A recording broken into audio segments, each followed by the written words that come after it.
Bienvenue à toutes et à tous et merci de prendre du plaisir à suivre Matin d'Éden et plus précisément le débat Fer croisé. Je vous en parlais au début de cette tribune. Ceci ne fait plus l'objet d'hypothèses, de rumeurs ou de supputations. Le parti PRD, le Parti de Renouveau Démocratique, s'éloigne désormais du bloc républicain et pour cause la non-satisfaction ou la non-prise en compte, si vous le voulez, d'une série d'exigences inhérentes entre autres au logo, au positionnement. Le parti a exigé que son logo soit maintenu dans le logo du nouveau parti du bloc républicain, que son positionnement géographique électoral soit respecté lors des choix des candidats aux élections législatives, que ces militants puissent se constituer en courant au sein du nouveau parti qui prendra corps, qui naîtra du bloc républicain. Et enfin, que les termes de l'accord fassent l'objet d'un protocole d'accord écrit ainsi que l'exigent les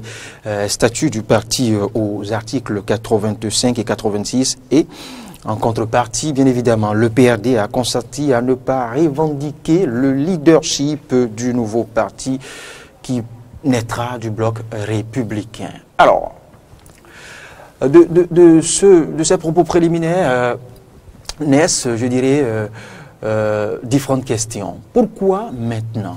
Pourquoi avoir choisi ce moment pour se désolidariser, enfin, pour prendre ses distances du bloc républicain? Pourquoi ne l'avoir pas fait en son temps, au tout début? Alors, est-ce une fidélité à la seconde nature du bloc républicain, à la seconde nature, je dirais, du PRD? Alors, on va poser ces questions, ces différentes questions à Laurent Delors-Faton et en entendant Cyriaque Dekenou qui est un tout petit peu en retard pour ce début du débat. Bonjour, Laurent Delors-Faton. Bonjour, monsieur Loris d'abord. Bonjour, chers téléspectateurs et auditeurs de Radio Diaspora. Merci. Merci de la disponibilité, non seulement de la disponibilité, mais de la promptitude. Alors, la toute première question, Laurent Delors-Faton. Pourquoi maintenant? Maintenant parce que c'est le moment. Maintenant parce que c'est le moment que le PRD a compris qu'il est en position de force pour pouvoir agir. Maintenant parce que le PRD a vu que le chef de l'État a donné la faille qu'il faut pour qu'il enfin se décide. Maintenant parce que les enjeux qui attendent le PRD sont des enjeux de plus en plus grands. Maintenant parce que Rongbedi n'a plus de grandes choses à tirer du chef de l'État, Patrice Talon. Vous le pensez? Maintenant parce que le PRD a réussi à gagner son pari d'aller sucer la moelle auprès du pouvoir en place, au pouvoir auquel il n'a pas participé, mais qu'il a récupéré, un pouvoir auprès duquel il a réussi à avoir l'essentiel qu'il faut. Parce que on a fait 2 ans. 2 ans que nous avons fait et qu'on peut comprendre aujourd'hui que le PRD est allé vers le pouvoir sans y avoir participé et a réussi à avoir son challenge. Vous savez, le PRD n'était pas de ceux qui ont élu le président Patrice Talon. Mais il est allé auprès du président Patrice Talon au lendemain des élections. Et en 2 ans et demi, ils ont réussi à avoir tout ce qu'ils pouvaient avoir du président Patrice Talon. Parce que, vous savez, un mandat est pratiquement fini après 2 ans et demi. Parce que revisitons, Laurent Delors-Faton, tout de suite quelques éléments dont vous avez fait usage tout à l'heure dans votre argumentaire. Vous dites maintenant parce que le PRD se sent en position de force. Oui. Pourquoi? Vous savez, en position de force envers qui et pourquoi? Envers le président Patrice Talon. Maître Adrien Ongwedi a fini son mandat au niveau de l'Assemblée nationale, pratiquement. Il n'y a plus rien à faire. Aujourd'hui, nous sommes déjà rentrés dans les derniers moments de la législature en cours. Aujourd'hui, la présidence du Maître Adrien Ongwedi ne peut plus être bouleversée. Il n'y a plus rien à gagner pour qu'on puisse l'emmerder entre griffes au sein de l'Assemblée. Parce qu'aujourd'hui, il a déjà voté toutes les lois qu'il faut voter. Il a déjà rendu le contrat qu'il faut rendre avec le chef de l'État. Le contrat, c'est d'aider le chef de l'État à avoir des lois pour l'aider à réussir son mandat. Il a déjà réussi à lui voter les lois qu'il faut. Et en contrepartie, il a eu ce qu'il pouvait avoir en contrepartie. Parce que c'est parce qu'il est président de l'Assemblée que le chef de l'État le respectait et lui accordait ce qu'il pouvait lui accorder. Maintenant, s'il n'est plus président de l'Assemblée, et il sait qu'en 2019, qu'il sera plus président de l'Assemblée, ça veut dire qu'en 2019, il n'aura plus rien à valoir aux yeux du président Patrice Talon. Il n'a plus rien à valoir parce alors, que... assez d'éléments qui aujourd'hui, devraient il n'a vous plus confronter quand rien même à valoir. dans la position qu'il n'est pas, dans votre argumentaire, qu'il n'est pas en position de force. Oui, parce que s'il allait se fondre au sein d'un bloc de président de la République, ça veut dire qu'après les législatives, il n'a plus aucun contrôle sur rien. Mais s'il reste autonome et qu'il va aux élections législatives et qu'il remporte ne serait-ce que 5 députés, il sait que c'est lui qui les a, ce député qui peut toujours négocier avec n'importe quel pouvoir et avec lequel il peut faire chantage au chef de l'État en 2019, après les élections. Parce que pour voter les lois, on a besoin de lui et ses députés pour réussir. Mais s'il se fond dans un bloc et il n'est plus président de l'Assemblée, il n'est plus rien. Et ce n'est plus lui qui décide des députés de son parti. Le chef d'État ne lui a plus rien à cirer avec lui et on peut le reléguer au second plan. Mais il a compris que s'il se retire et qu'il a réussi à avoir ses députés, comme il a toujours fait avec tous les pouvoirs passés, il pourra toujours avoir son mot pour négocier. Et c'est le premier paramètre. Le second paramètre, ne le leurrons pas. Hein. Il est en train de viser non seulement 2019, mais tout le monde dit, comment pas calculer 2021. Et ça commence déjà pas voir. Le PRD, vous dites? Oui, le PRD commence déjà pas calculer 2021 parce que Ongwedi, on le connaît tellement bien. Vous avez vu, son parcours est pareil. Pour 2021. Je pense qu'il cherche tous les moyens qu'il faut pour se relancer. Et ce qui est sûr... Peut-être dans quelle balance peser? Ce qui est sûr, cette démarcation, ou bien cette démarcation qui est venue en retard, montre quand même que l'homme ne veut pas mourir et il cherche toujours à avoir les armes qu'il faut pour se relancer. Est-ce qu'il réussira son coup? L'histoire nous le dira et le peuple béninois nous le dira. Oui, mais cette relance dont vous parlez ne passerait-elle pas par, je dirais, un toilettage de cette vieille image du culte de non-respect de la parole donnée que le parti porte et que le leader en griffe porte aussi? Vous savez, malgré ce volte-face permanent de Ongwedi, il est resté en 28 ans le plus grand acteur politique de la scène nationale, qu'on le veuille ou pas. Qu'on l'aime ou qu'on ne l'aime pas, il a réussi à faire ses zigzags, mais il est resté. Et son parti est resté le plus grand parti en 28 ans. C'est-à-dire que si il fait ses volte-face... L'un des plus grands partis. Non, le plus grand parti, pas l'un des plus grands partis, le plus grand parti. Aucun autre parti politique au Bénin n'a réussi à faire son parcours en 28 ans. Ils sont tous morts pratiquement. Il n'y a que la RB qui reste la RB, encore. oui. Qui reste, mais la RB avec pas en 28 ans, mais oui, avec comme député mais un à aussi côté, grand parti. Oui, avec comme député à côté du PRD. Je vous laisse poursuivre. Avec combien de challenges gagnés à côté du PRD. Parce que le PRD est né avant la RB. Mais le PRD reste demain aujourd'hui le seul parti politique à réussir encore à avoir autant de députés à l'Assemblée et a réussi à avoir encore un président de l'Assemblée aujourd'hui. C'est-à-dire qu'il est resté le plus grand parti politique en d'autres alliances que nous avons connues. Mais ce va-et-vient, ce non-respect de la parole donnée et cette application de cette théorie qui a dit que les paroles, les promesses électorales n'engagent que ceux qui y croient, lui ont permis quand même de rester à la scène politique. Et il croit encore en son destin, il croit encore que son soleil est toujours levant. Espérons que il reste comme... Je n'oserais pas parler de la théorie du faux, mais cette théorie marchera-t-elle encore cette fois-ci? Nous allons bien nous y mettre pour voir. Bonjour, Cyriaque Dekenou. Je n'oserais pas vous appeler retardataire, mais vous y êtes. Alors, la toute première question, je vous la pose tout de même. Pourquoi maintenant? Pourquoi maintenant? Bon, je crois que, vous savez, le PRD, d'une façon ou d'une autre, est en train quand même, disons, de jouer à l'enfant gâté de la basse-cour politique rupture. Vous voyez, parce que d'une façon ou d'une autre, voici quand même, disons, une formation politique qui n'a en aucun cas contribué à l'avènement au pouvoir du président Patrice Talon et qui, quand même, disons, a pu bénéficier plus que toute autre formation politique, quand même, disons, des avantages liés à la gouvernance du président Patrice Talon. Je parle quand même... aucune statistique qui... Je parle quand même, disons, en termes d'avantages politiques. Qui atteste ou qui démontre... Davantage politique, puisque aujourd'hui, qu'on le veuille ou pas, quand même, disons... Le PRD a la moitié du gouvernement. Le PRD a la moitié des ministres. Le PRD a aujourd'hui 2 ministres au gouvernement, le ministre Achissou et puis le ministre Jean-Claude. Oui. Et bien d'autres, quand même, disons, personnalités qui aujourd'hui occupent des postes de responsabilité aussi importantes sur la scène politique béninoise, notamment même en ce qui concerne les propositions au niveau de la Cour constitutionnelle, il y a quand même, disons, pas mal de personnalités, un certain nombre de personnalités qui ont été proposées par le PRD. Donc,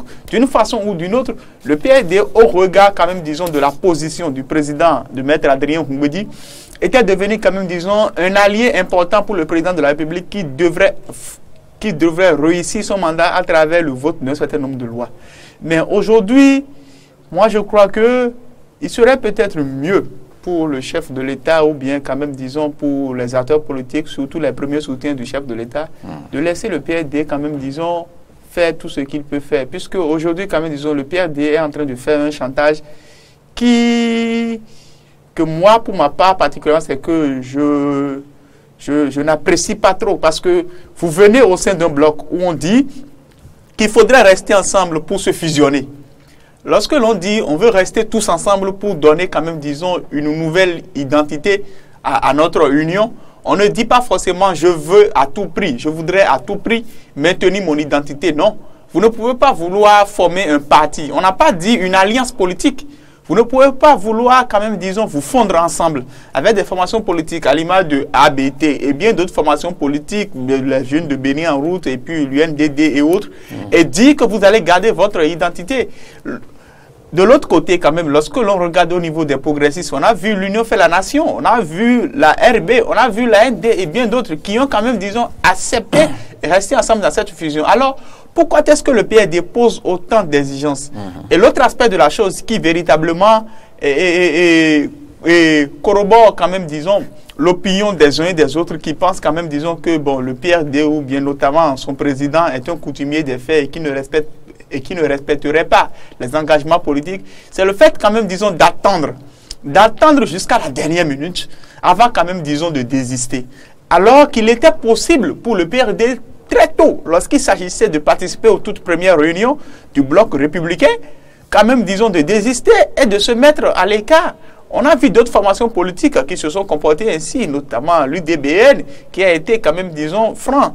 Et qui, quand même, disons... Aux premières heures des négociations. Oui, aux premières heures des négociations. Mais vous rentrez en négociation, tout a été fait.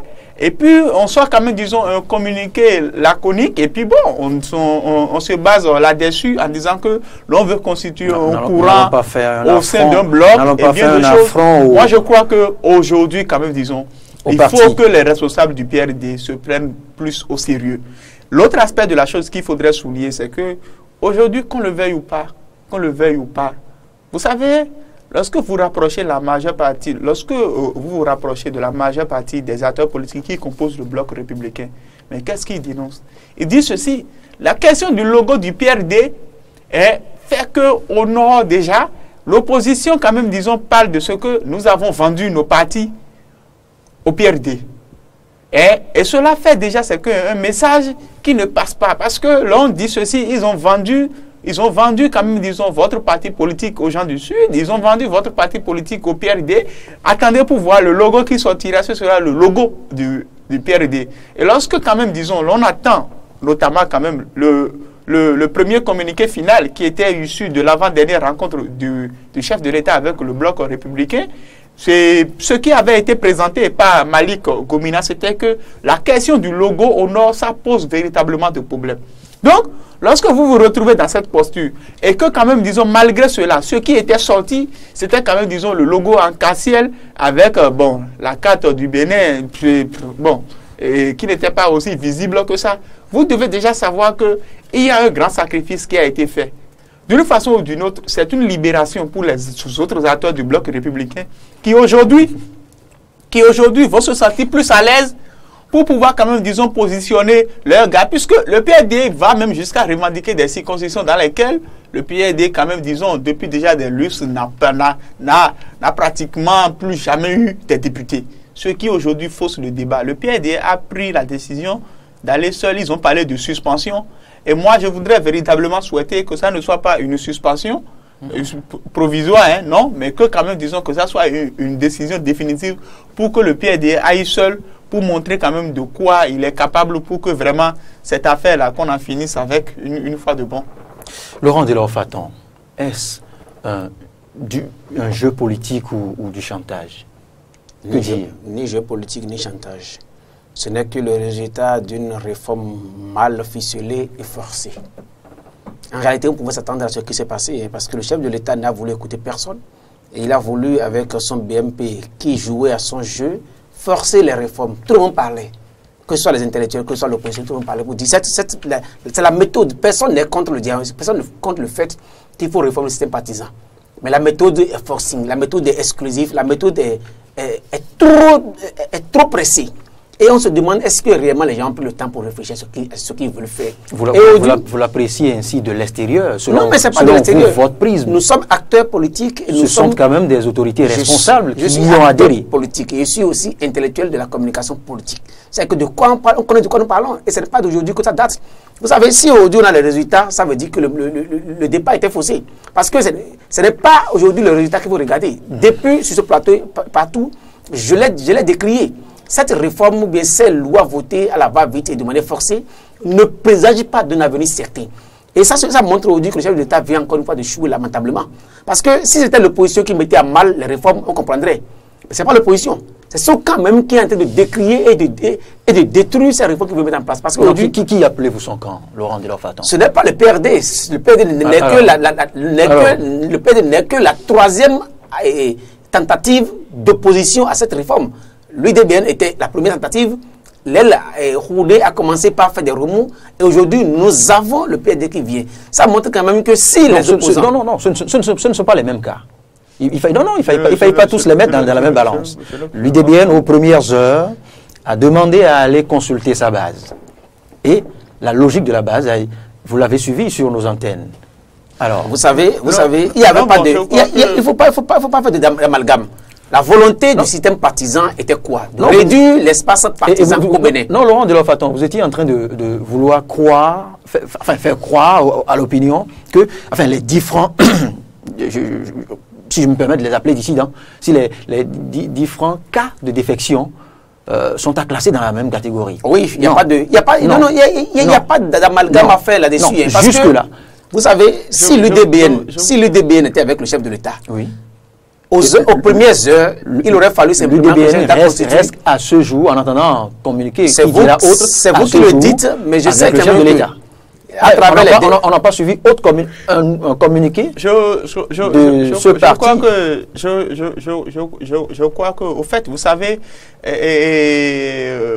peut-être que mon ami Faton fait quand même, disons, une caricature au premier degré. Ouais, parce que ce qu'il faut comprendre, c'est ceci. Aujourd'hui, ce qui indispose plus d'un, c'est le fait de continuer les négociations, d'être dedans et d'arriver maintenant jusqu'à la fin, à la veille du congrès, puisque le congrès était programmé pour le 25. Donc, c'est le fait d'arriver maintenant à la veille du congrès et de faire défection qui aujourd'hui irrite plus d'un. Les autres, notamment quand même, disons, l'UDBN, a annoncé les couleurs très tôt. Vous savez, on était parti quand même dans un contexte où, en principe, au niveau de la mouvance, il devrait y avoir 4 blocs. Il y avait eu un premier bloc qui devait se constituer autour du PRD, l'autre au niveau de l'Union fait la Nation avec l'AND, la RB et autres. Il y avait également aussi un autre bloc autour des gens de dynamique unitaire. Et il y avait également maintenant un autre bloc, c'est-à-dire quoi, des jeunes là, pour les oublier. Oui. Des jeunes là de Bénin en route et autres là. Donc, et le chef de l'État a voulu revenir à 2. Mais dès lors que le chef de l'État a voulu revenir à 2, très tôt quand même, disons, l'UDBN a quand même annoncé les couleurs en souhaitant quand même, disons, à ce qu'un débat puisse être un débat beaucoup plus participatif et inclusif. C'est-à-dire quoi? Que la base décide. Ce qui a fait que très tôt quand même, disons, l'UDBN a quitté le bloc républicain dans lequel il était quand même, disons, annoncé. Le cas du PRD, et ce qui est irritant, c'est le fait que quand même, disons, que l'on laisse quand même, disons, le débat se poursuivre et qu'on arrive à la veille du congrès et que l'on fasse défection. Vous savez, on dit souvent chez nous, en langue fond, que au fait, c'est que c'est-à-dire quoi? Vous ne pouvez pas gifler la même personne 2 fois et dire que vous ne savez pas le faire. Que au fait, c'était une erreur. C'est pour dire quoi?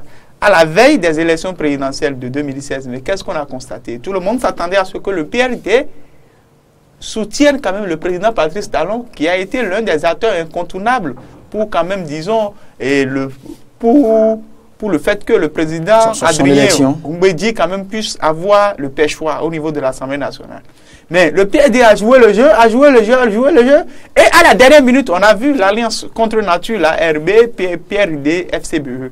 C'est pour dire quoi? C'est pour dire qu'on est dans un contexte où, d'une façon ou d'une autre, on pouvait s'attendre à ce que tout le monde puisse peut-être prendre son autonomie pour aller seul, mais pas au niveau du PRD. Le PRD a quand même bénéficié d'un certain nombre de choses. L'autre aspect de la chose, en ce qui concerne la réforme, et c'est là où véritablement je vous rejoins, c'est le fait que dans l'implémentation maintenant de cette réforme, on sent véritablement, et ça c'est clair, que la réforme n'a pas été profondément mûrie. Je ne jette pas la pierre aux députés du BMP qui, d'une façon ou d'une autre, ont fait l'effort de voter quand même, disons, ces différentes lois, cette charte des partis et ce code électoral. Mais ce sont des signes annonciateurs de ce que, après les élections législatives de 2019, il y aura des défections dans les blocs. Du moment où la loi sur la transhumance politique n'est pas inclue dans la charte des partis, soyez sûrs et certains que des gens qui se feront élire sous la bannière de tel ou tel, demain là, feront tout possible pour quitter. L'autre aspect de la chose, on dit vous allez à congrès, vous rencontrez vos militants et vous prononcez la dissolution de votre parti ou bien de votre bloc. La NDL Roudé, eux, ils ont attendu à ce que la NDL d'Assigli aille quand même, disons, un congrès extraordinaire et ils ont prononcé la dissolution de la ND. Donc, après avoir prononcé la dissolution de la ND, dont eux, quand même, disons, au regard de la loi, détiennent jusqu'à ce jour les papiers et tous les documents, la NDL Roudé maintenant a attendu maintenant à ce que cette dissolution soit prononcée pour maintenant sortir, pour dire que quand même, eux autres, ils veulent mettre en place maintenant un autre bloc qui va s'appeler également aussi ANDC. Là, peut-être on pourra parler du jeu politique. Nous sommes dans un jeu politique où la loi, elle a été certes votée, mais dans son implémentation, les acteurs politiques, quand même, d'une certaine façon, ont fait les choses à contre-cœur, à contre-gré. Mais bon, nous allons voir la suite quand même de Delors-Faton. Laurent Delors-Faton, la défection du PRD du bloc républicain devrait-elle étonner ou on devrait s'y attendre? Elle devrait étonner ceux qui sont naïfs de l'analyse politique nationale. Ne devrait étonner personne. Parce que vous savez, on savait la fin, on savait là où ça allait finir. Et aujourd'hui, tout le monde a le regard rivé sur le PRD. Mais je voudrais que les gens regardent le bloc progressiste. Tout le mal viendra de là. On a vu qu'un signe annonciateur au niveau du PRD. Je pense que le chef de l'État devrait normalement voir ce signal du PRD pour remettre en cause tout. Pour voir beaucoup plus ses alliés qui sont en face de lui. Parce que vous avez dit que c'est prévisible. Oui, c'est prévisible. Donc ça ne devrait inquiéter en aucun cas le chef de l'État. Oui, c'est là où je dis le chef de l'État, il a fait un mauvais diagnostic par rapport au Bénin. Il a voulu faire le diagnostic du Bénin, mais il a fait seulement le diagnostic de Boni Yahi.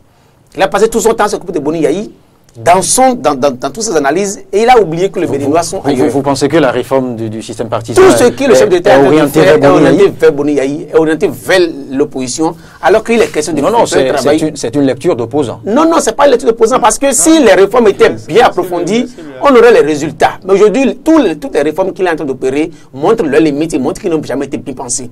Et nous savons tous que depuis qu'il est au pouvoir, il a cru sur l'ambition. C'est de détruire l'opposition, c'est de contrôler le Bénin. C'est comme si le chef d'État pensait un instant que... Vous l'avez lu dans un des points du PAG? Mais c'est clair. Où c'est noté détruire l'opposition? Vous savez, Laurent Delors-Faton. Entre les actes... Je vous sais avoir disséqué, avoir lu, avoir décrypté le PAG. Vous avez lu quelque part où il y a un volet consacré à la destruction de l'opposition? Allez lire les grandes réformes que le chef d'État a voulu faire au niveau institutionnel et politique. Vous verrez que ces réformes n'ont jamais été des réformes qui concernent le Bénin, mais c'est des réformes qui concernent des individus. Quand vous allez par le passé, que vous prenez ce qui s'était passé par rapport à la révision de la Constitution, vous avez vu que tout ce qui était mis par rapport au chef de l'État, c'était qu'à l'aune du président Boni Yahi qu'on a taillé toutes les lois. Alors qu'il fallait tailler les lois. Donc vous partagez aisément, Laurent Delors-Faton, et cette propension que nous avons. Delors-Faton, vous partagez aisément le fait que d'ici quelques années, le Bénin puisse accueillir autant d'habitants qu'autant de partis. Vous savez, on a échoué. On vient d'échouer une fois. Et ça veut dire qu'on va retomber. Le Bénin, en l'espèce, si rien n'est fait, on comptera le nombre d'habitants et le nombre de partis.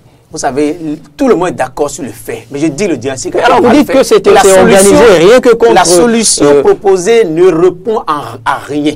Il y a d'autres alternatives, d'autres manières plus simples, plus justes pour faire la réforme de toutes les questions. Aujourd'hui, Si nous sommes mis ensemble pour dire quelque chose et que demain tout le monde conteste ce que nous avons dit ensemble, on n'a pas été sincère l'un avec l'autre. Ça veut dire que le chef d'État n'a pas été sincère envers lui-même et envers ses acteurs. Je dis, attendez voir quelques jours, vous allez voir maintenant que c'est dans le bloc progressiste qu'il y aura plus de défections encore. Parce que les acteurs ont été forcés à travailler. Ce n'est pas mon souhait. En fait, ce qui se passe ne devait pas me réjouir. Si ça me réjouit, c'est que je ne suis pas béninois. Parce que si le chef de l'État échoue, c'est le Bénin qui a échoué. Mais on l'a prévenu. Ce n'est pas qu'on ne l'a pas prévenu. Sur ce plateau, j'ai passé tout mon temps à prévenir. Et sur d'autres plateaux. Et l'opposition et beaucoup d'autres intellectuels ont prévenu pour dire la manière n'est pas la bonne. Vous forcez trop droit dans le mur. Ne pensez pas que cette manière pourra permettre au Bénin de résoudre les problèmes. Et malheureusement, on ne résout aucun problème, bien au contraire, on en crée davantage. Vous allez voir qu'aujourd'hui, le PRD est parti. Mais quand on veut analyser le PRD, il faut analyser le PRD de manière structurelle. Parce que quand vous parlez de l'Union des Nations, l'Union des Nations n'est pas un parti politique. Ou bien ce qui est resté de l'Union des Nations ne répond à rien à un parti politique. L'Union des Nations a déjà trop d'effections en son intérieur. Avant qu'on aille vers ce bloc, de quelle Union des Nations parlons nous-mêmes dans ce bloc? Personne ne peut nous le dire. La ND, on parle de quelle AND dans ce bloc? On parle nous le dire. De quoi parlons-on quand on prend les autres partis politiques? Quand on parle de la RB, de quelle RB parlons-nous dans le bloc progressiste? Et il faut qu'on nous le dise. En dehors de tout ce qui existait, qui sont des conglomérats et des soi-disant partis déchiquetés, il n'y avait que le PRD qui soit resté encore un parti politique. Et ne permettez pas au PRD qui est resté parti politique d'aller se mettre dans un deal de faux. Parce que mais pourquoi le PRD constant? Non, le PRD l'avait accepté au départ. Non. Le PRD aurait pu. Le PRD aurait défendre le PRD. M'intéresse là. Non, je ne vais pas défendre le PRD. Mais le PRD aurait pu refuser même de prendre part à la première séance de négociation. Monsieur Loris. Aujourd'hui, on lui ferait pas de procès. D'abord, le PRD est resté constant. Je ne défends pas le PRD parce que je ne peux Vous pas. y voyez là de la constance? Approuver. De la constance? Je ne peux pas approuver cette d'adhérer à permanent. Me dit, le PRD est resté constant. Et c'est le pouvoir et les partenaires. Les partenaires qui ne sont pas restés constants en réalité. Si on veut faire une analyse profonde, depuis le départ, ils ont toujours dit qu'ils veulent maintenir leur logo. Ils ont toujours dit depuis le départ qu'ils vont perdre les attributs. Il n'y a aucun moment, ils n'ont cessé de le dire. Ils l'ont dit dans la première négociation, ils l'ont dit au chef de l'État, ils l'ont dit au Congrès. Et comment pourra-t-on vouloir construire quelque chose? Comment pourra-t-on vouloir construire quelque chose d'ensemble et donner toute cette priorité? Laissez-moi finir parce que tout à l'heure, je vais laisser finir entièrement. Laissons M. Faton finir. Je vais laisser finir tout à l'heure, je ne vous ai pas interrompu. Le PRD est resté constant. Si la constance du PRD est une constance malhonnête, je ne veux pas en discuter. Parce que le PRD n'a jamais dit le contraire. Le fait de vouloir aller avec des amis et de dire que je mettais son logo, ça peut être au débat. Mais depuis le début qu'il a dit, les autres lui ont dit, monsieur le PRD, votre histoire, on n'en veut pas, et on ne serait pas lui là. Mais ils ont accepté. Le chef d'État aussi a fait le jeu avec le PRD. Le chef d'État ne leur a jamais dit qu'on acceptera tout le patrimoine PRD. On a vu un logo sortir. Le logo était sorti à un moment donné et avait la du PRD. Mais subitement, à la dernière rencontre, le chef d'État a dit, les autres ont dit qu'ils ne sont pas d'accord. Ça veut dire qu'ils ont remis en cause les deals sur lesquels ils sont partis. Donc, si deal il y avait. Oui, mais au moins au départ, il a toujours dit partout. Et ils étaient d'accord. Si à un moment donné, les clauses du départ ne sont plus respectées, permettez au PRD de partir. C'est le départ qui a été faussé et c'est le chef de l'État qui a faussé le départ. Il aurait trouvé d'autres mécanismes pour faire son réforme du système partisan que de forcer les gens à rester ensemble contre leur volonté. Parce que le chef d'État a cru à un moment donné que les acteurs politiques étant à sa solde, parce que en 2 ans et demi, quand il parle, tout le monde écoute. Quand il parle, on écoute. Tout ce qu'il dit est bon, il est beau, il est le plus intelligent, il est l'homme le plus merveilleux, il est Dieu sur la terre. Au Bénin, quand il parle, tout le monde écoute. Selon l'opposition. Tout le monde applaudissait. Non, mais c'est ce qu'on a vu. Les gars, déjà applaudissaient, il était content. Mais il ne s'est jamais rendu compte qu'en réalité, personne n'était avec lui. Et il se rend compte maintenant que vous faites, les gens n'étaient jamais avec lui. Et ses amis, c'est l'opposition. Ses amis, non, vous n'allez pas étendre, vous n'allez quand même pas étendre le KPRD à toute la classe politique, à tout le Landerneau, Laurent Delors-Faton. Oui. Quand même, on souligne un certain nombre de faits. Vous savez, c'est vrai que quand même, disons, lorsque mon ami Delors-Faton parle de ce que le PRD est resté constant dans certaines de ses revendications, je suis quand même, disons, partiellement d'accord avec lui, puisque la question du logo s'était déjà posée un peu plus tôt. Peut-être que c'est quand même, disons, ceux qui jouaient l'intermédiaire entre... c'est une constance rusée. Non, attendez, c'est que peut-être que c'est ceux qui jouaient l'intermédiaire entre quand même, disons, les différents partis politiques qui voulaient constituer le bloc républicain qui ont eu un peu tort. L'autre aspect de la chose, c'est-à-dire quoi? On sent véritablement que quand même le PRD à cet orgueil-là, et vraiment qui, d'une façon ou d'une autre, les empêche. Vous savez, ce n'est pas une première. D'une façon ou d'une autre, lorsqu'ils étaient allés quand même, disons, au niveau de l'Union faire la nation, et qu'ils étaient ensemble, et qu'ils étaient restés ensemble, après le PRD est sorti, après quand même un certain nombre de choses. Si le PRD voulait être beaucoup plus sérieux, après avoir perdu le pouvoir avec les Boni Yayi et bien d'autres, le PRD devait quand même, disons, jouer le rôle de l'opposition, mais pourtant, ils sont encore revenus de l'autre côté. Donc, c'est pour dire qu'on était dans un schéma où véritablement, les acteurs politiques, d'une façon ou d'une autre, ont essayé un tant soit peu de casser leur jeu. Ce qu'il faut souligner, c'est ceci. Vous savez, la prochaine opposition au président Patrice Talon, ce n'est pas ceux qui sont en exil, mais ce sont les mouvanciers d'aujourd'hui. Au regard de ce que nous observons, soyez sûrs et certains. Qu'est-ce qu'il vous le fait dire? Soyez sûrs et certains. Vous savez, lorsque vous voyez aujourd'hui le trop-plein dans le bloc progressiste, les frustrations vont commencer de là. Quand des acteurs politiques... Non, attendez, sérieux. Je suis en train de disséquer, je suis en train quand même de faire mon analyse. Et tout ce que j'ai dit, ça n'engage que moi. Le trop-plein au niveau du bloc progressiste aujourd'hui, quand un certain nombre d'acteurs ne seront pas positionnés, soyez sûrs qu'au lendemain, quand même, disons, des positionnements, qu'ils iront battre campagne pour l'opposition sur le terrain. L'autre aspect de la chose, cette volonté du PRD... Pourront-ils vraiment? Cette volonté du PRD, nous sommes dans une nation démocratique, donc d'une façon ou d'une autre, le libre jeu est permis. Cette prise de position du PRD, elle n'est qu'à l'image de ce que la majeure partie des acteurs politiques qui se sont inscrits dans les différents blocs aujourd'hui pensent tout bas. Puisque lorsque quand même ces acteurs-là vont aujourd'hui sur le terrain pour proclamer, disons, le requiem de leur formation politique, vous pensez que c'est de gaieté de cœur? Je ne crois pas. Et si nous devons faire... je vous suis, quand je vous entends le dire... Et si nous devons faire aujourd'hui quand même, disons, une très très belle analyse, nous allons comprendre ceci. Ce qui fausse aujourd'hui les débats, c'est le fait que bon nombre d'acteurs, notamment ceux qui quand même sont les ouvriers de la 25e heure, si on peut les caricaturer ainsi, notamment les anciens, les transfuges des FCBE, aujourd'hui, craignent beaucoup plus de ne pas être positionnés. Et la question du positionnement, c'est surtout elle qui fait quand même, disons, qu'aujourd'hui, bon nombre d'acteurs politiques sont quand même, se voient aujourd'hui entre le marteau et l'enclume. Elle dit quoi? Nous avons tout fait, on a tout accepté, on a voté toutes les lois, mais il ne faudrait pas qu'à la dernière minute que nous soyons sacrifiés.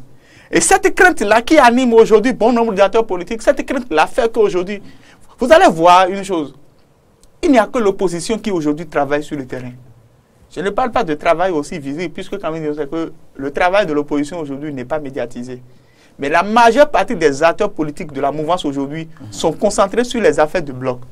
Ce qui fait qu'aujourd'hui, à 4 mois et quelques semaines des élections législatives aujourd'hui, on ne sait même pas encore sous la bannière de quelle formation politique la mouvance va se présenter. Même si aujourd'hui on nous parle de bloc républicain, c'est de bloc progressiste. Aujourd'hui, d'une façon ou d'une autre, on doit comprendre que la mouvance aujourd'hui, elle est véritablement en retard sur le terrain.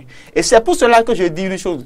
Dans cette ambiance délétère, dans cette ambiance de confusion, dans cette ambiance où quand même, disons, les acteurs politiques aujourd'hui quand même se sourissent, mais quand même ne s'acceptent pas, la prochaine opposition au régime du président Patrice Talon est cette mouvance que nous voyons aujourd'hui. À vous croire, c'est que les différents cadres, les différents politiques qui ont adhéré aux deux principaux blocs du chef de l'État, ils sont, enfin, malgré eux, ils sont by force. Il me semble que, à lire ainsi vos analyses, c'est un affront que vous faites vis-à-vis de certains cadres. Ce que je voudrais que vous pouvez l'appliquer. Vous pouvez ainsi l'appliquer à ceux en griffe que nous appelons les menus frétins. Mais les cadres accomplis, les cadres politiques accomplis, n'y sont pas. Vous savez, au fait, c'est que lorsque vous regardez quand même, disons, l'histoire politique du Bénin depuis 90, voici une histoire politique qui est faite de trahison. Lorsque vous voyez depuis 90, ce sont les mêmes acteurs qui, d'une façon ou d'une autre, ont fait partie, le président Mathieu Kérékou, le général Mathieu Kérékou du pouvoir, qui quand même, disons, presque à la fin du mandat de Nicéphore Dieudonné Soglo, ont été le chercher.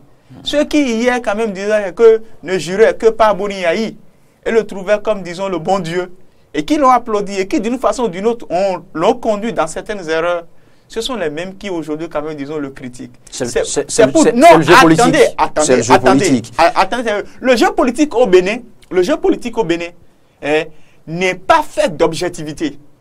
C'est pour cela qu'il n'y a pas souvent de sincérité dans les actes que nos acteurs politiques au Bénin posent. L'acteur politique béninois, si vous le suivez, vous allez tomber.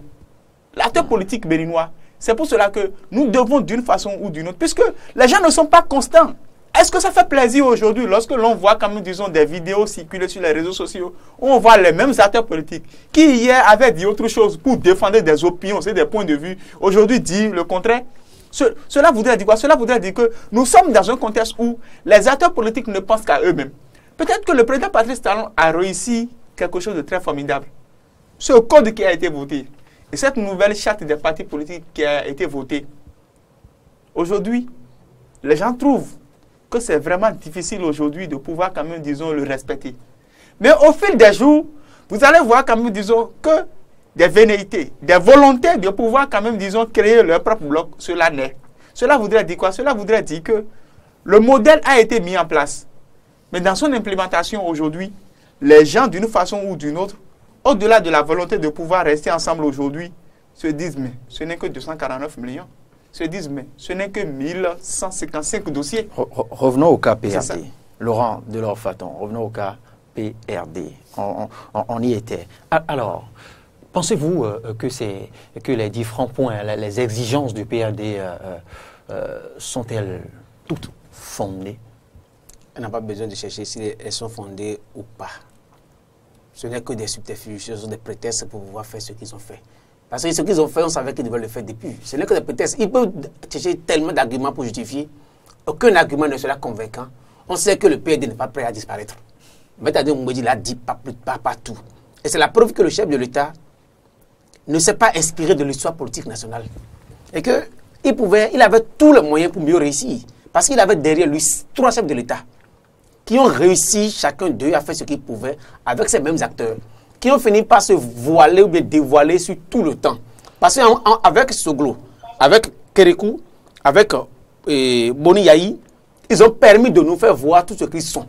Alors, s'ils avaient pris le temps, le minimum de temps qu'il faut, pour étudier les mouvements et les actes des acteurs politiques, ils auraient compris que ces gens-là, pour jouer avec eux, il faut être l'homme les plus subtils. Kérékou avait inventé un modèle. Il les laissé faire ce qu'il pouvait faire. Et lui restait dans son coin et il s'en contentait. Yahya Boni a voulu maîtriser tout. Il a fait voir à la fin de son mandat qu'on ne le maîtrise pas. Et qu'il y avait des modèles qui pourraient permettre.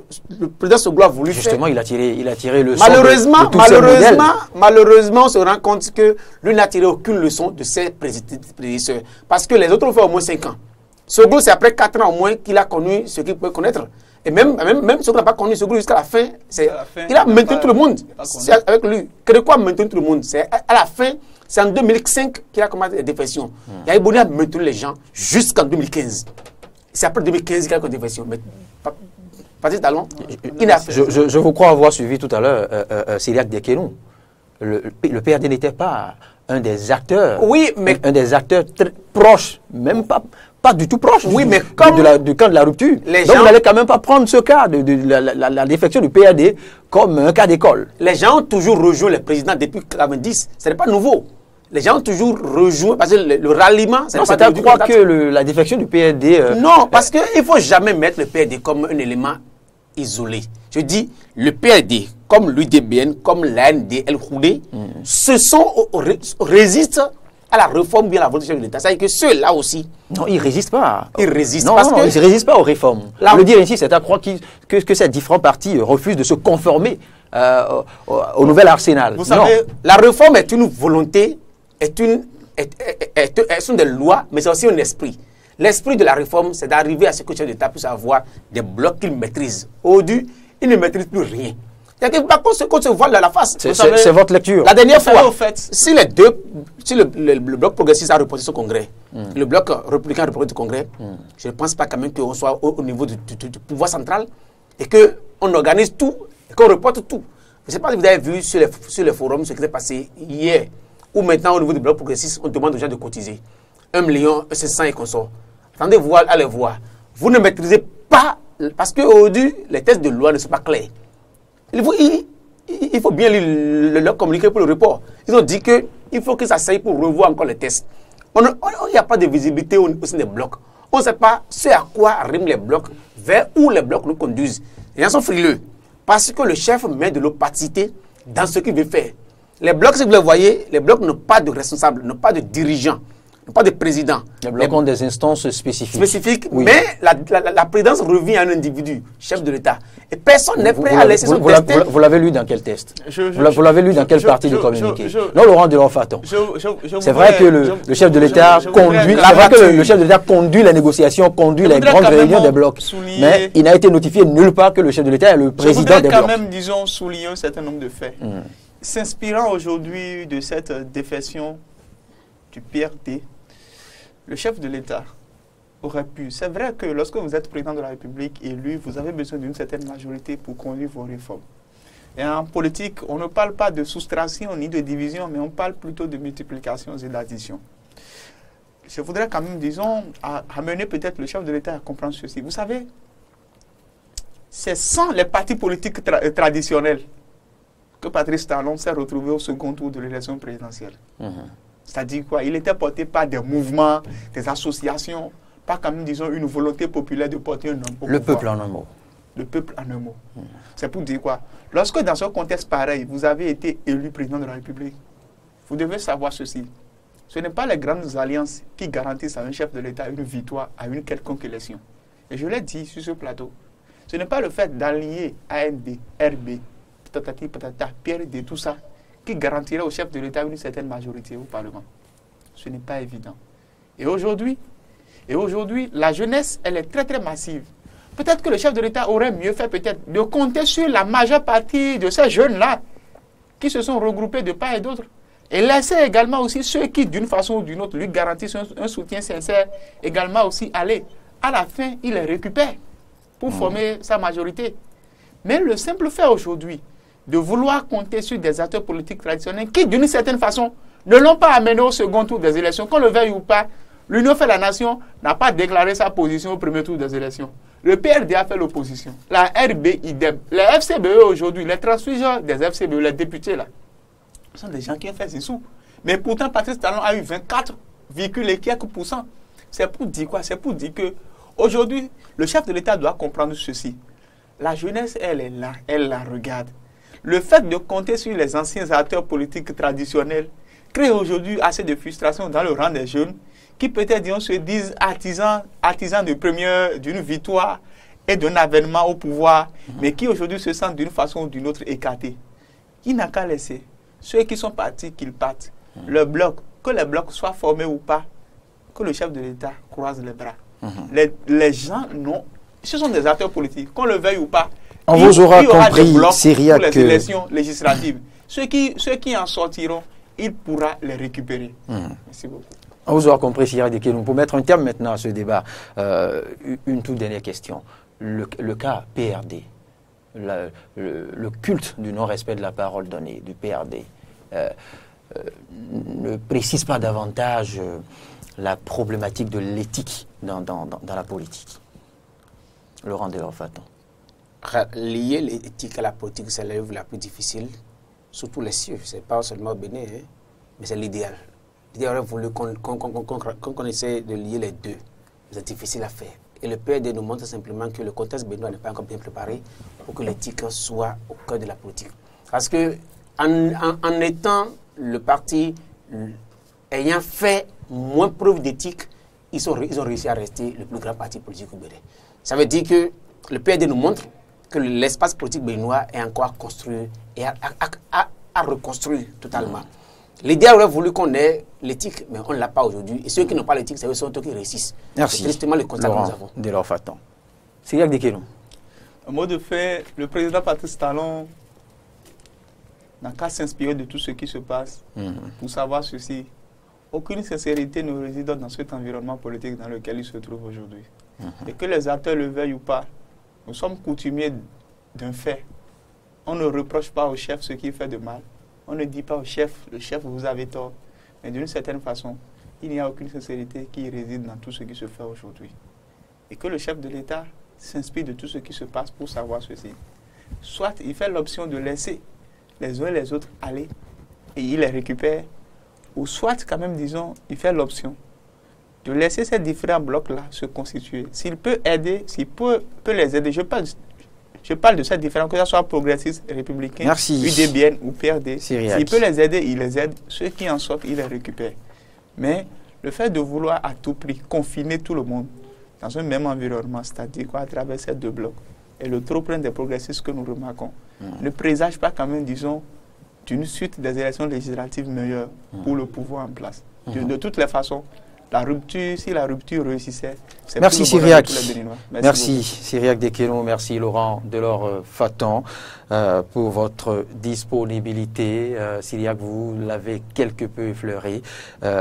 Défection ou non, les possibilités ou la chance pour le chef de l'État de pouvoir récupérer les députés de ces camps, de ces partis qui ont pris leur distance vis-à-vis des différents blocs reste encore grande, oui, parce qu'au-delà des législatives, eh bien, le grand jeu se jouera au Parlement.